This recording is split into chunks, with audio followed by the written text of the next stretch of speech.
AI generated music was, well, it was really terrible until it was. And it went from kind of interesting but weird to really good almost overnight. I mean, check out this clip from UDO.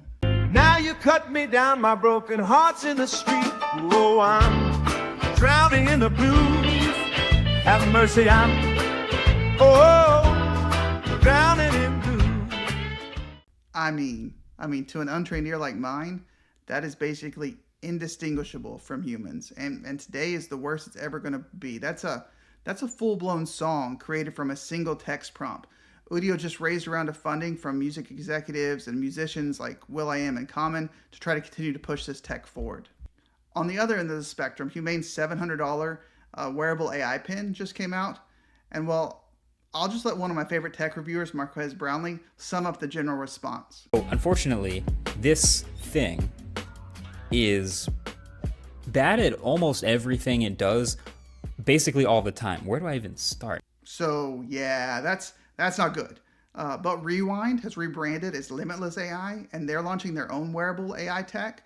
And its initial focus is going to be on things like transcriptions, real-time notes, summaries, things like how long did the doctor say I was supposed to wait before I could eat, or what was I supposed to do whenever I got home today, or maybe something like what were my takeaways from the 10:30 a.m. meeting this morning. At a $100 price point, it's a lot more accessible, and early reviews are saying it's going to be a lot better than the more expensive Humane device. And check out this update from Adobe. I mean, this is wild. They're using AI to add more diamonds to the briefcase in this video.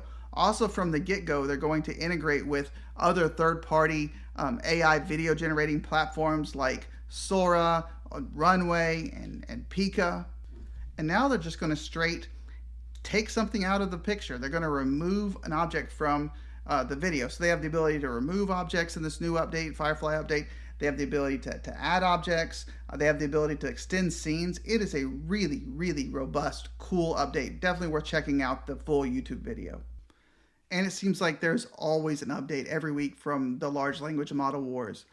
Google opened up Gemini 1.5 Pro to the public, and it is a beast of an AI model. It's smart. It understands audio and video, but its killer feature is it has an enormous 1 million token context window, which means it can handle a whole lot of information at once. 700,000 words, an hour of video, 11 hours of audio.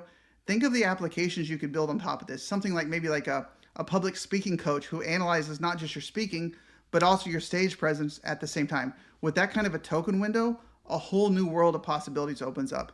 And there is a new king of the chat models. The king is dead, long live the king. ChatGPT is back on top.